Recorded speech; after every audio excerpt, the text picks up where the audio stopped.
bomb on board. Once on the ground, authorities arrested activist Roman Protasevich, who is accused of provoking riots last year against President Lukashenko. The plane was allowed to continue its journey to Lithuania after Protasevich was detained. We are very tired.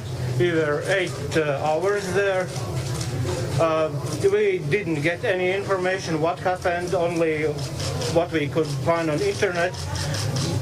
We sat there and with no information. Poland's Prime Minister has called the act a hijack, joining Germany, Ireland, Lithuania, Latvia, Estonia, the Czech Republic and the US in condemning the act as one of piracy. France summoned the Belarus ambassador, while NATO has demanded a probe into this incident. US Secretary of State Antony Blinken described it as a shocking act that endangered the lives of 120 passengers on board. Well, the International Civil Aviation Organization has expressed its strong concern over the forced landing. Lithuanian prosecutors have opened a criminal probe into the alleged hijacking.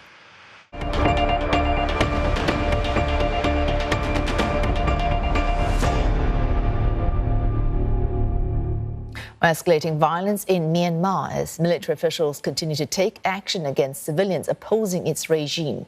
At least 4 people were reportedly killed this morning.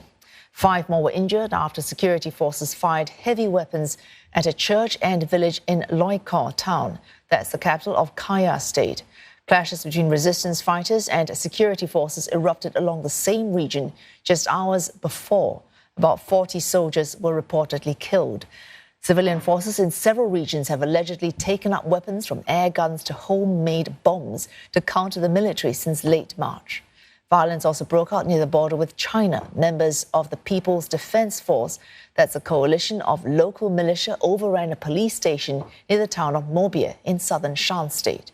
Around 13 members of the army were killed during the raid. The group also claims they managed to capture at least 4 police officers. They warn they will continue to fight the regime. The surge in conflict comes amidst unyielding calls for the military to restore democracy to the nation. Close to 126,000 teachers have been suspended for joining the civil disobedience movement. The suspension ahead of a new school year, which some teachers and parents are boycotting amidst the troubles. Meanwhile, the European Union has denounced the Election Commission's plans to dissolve Aung San Suu Kyi's party, the National League for Democracy. The military-appointed commission said it also plans to have NLD leaders charged with treason. The EU says the move goes to show the military's disregard for the will of the people of Myanmar and for due legal process. Ousted State Councillor Aung San Suu Kyi is expected to appear in court in person today. She faces 6 charges, including sedition, and has not been seen in public since the coup on the 1st of February. Leong Wai Kit tells us more. All eyes will be in Naypyidaw today, as many are expecting ousted leader Aung San Suu Kyi to personally appear in court. Her lawyers had earlier quoted a judge who said Ms. Suu Kyi will face her charges in person and not online as in previous cases. If so, this would also mark the first time her lawyers will see Ms. Suu Kyi face to face. Security in the capital city will no doubt be tight. There are no further details to Ms. Suu Kyi's slated court appearance. Some sources say that she may appear in a makeshift court near to where she's currently detained. And if she does appear in person, it will be a significant development. Many of her supporters will want to know how she's coping during this period. More importantly, they're hoping to hear what she may have to say during her appearance. As of now, it's unclear if Ms. Suu Kyi has been kept informed of what's going on in the country so far. Remember, any form of guidance or hint coming from Ms. Suu Kyi herself will be closely followed by her supporters. Still, there is no guarantee that her slated court appearance will take place as scheduled. Ms. Suu Kyi's online court hearings had been delayed multiple times, mainly due to glitches in video conferencing. On the few occasions when Ms. Suu Kyi's lawyers did catch a glimpse of her, they told the world what they could see: that Ms. Suu Kyi has lost weight but appears to be in good health. And she's getting increasingly frustrated with the slow court process and her requests to meet her lawyers in person turned down. The ousted leader faces 6 charges in total. She was first arrested for illegally owning walkie-talkies, a controlled item in Myanmar.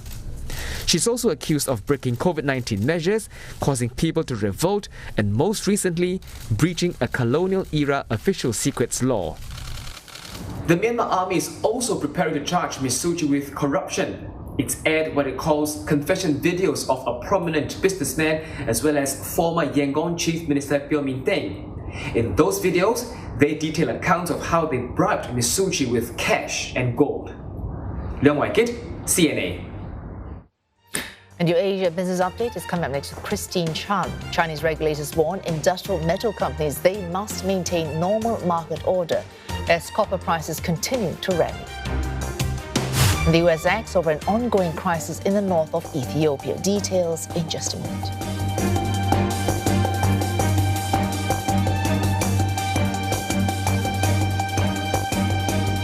For exquisite living on the fringe of the city, Singapore Property Show presents coveted developments in the rest of Central Region. Exclusive addresses with amenities well within reach, yet away from the hustle and bustle of the city centre. Experience stunning 4D virtual tours of these properties and get expert advice on property investments at our webinars. It's all happening at sps2021.99.co. Register now. The Singapore Property Show 2021 is proudly organised by MediaCorp and our esteemed partners.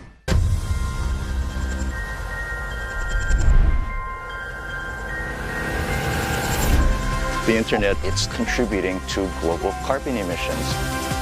I'm doing it for my first time.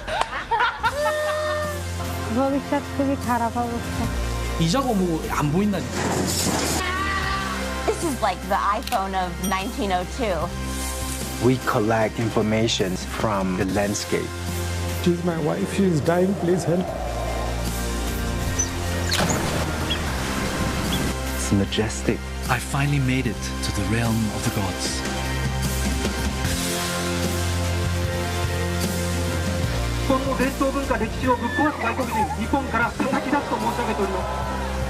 What would recipes from 100 years ago actually taste like? Hello, model. Tabe to masak kilak ni ben taun. These animals can carry infectious diseases. What if we could go wherever we wanted without leaving the house?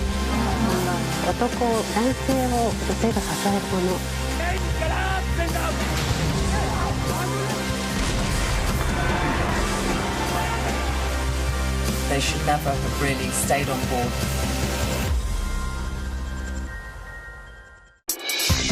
Every day, the financial world goes through dramatic rise and falls. We'll track the biggest market movers and show you where the opportunities lie. Get the experts' take on the performance of key indices. Plus all the analysis to help you understand forces driving global economies. The daily business news you need. Only on CNA. This segment is brought to you by Xeon Corporation. There was a huge manhunt for this man. Podcast producer Rovik Roberts investigates a mysterious murder from the past. This is a spicy case. Spicy. To understand how Singapore turned from a city of vice. Singapore was a Chicago of the East. Clashes and shootings were rampant. Into one of the safest in the world. When the caning started, holy smoke, it was a game changer. Into the Vault 3, Wednesday on CNA.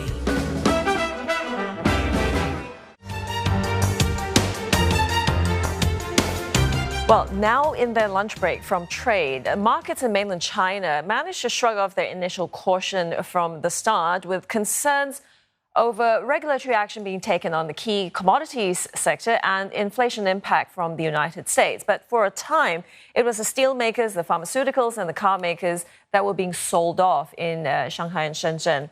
Now, in Hong Kong, though, it was the tech stocks that were weighing on the Hang Seng, with the brokerage shares supporting sentiment. And going into their lunch break, the Hang Seng was downstream at 0.4%.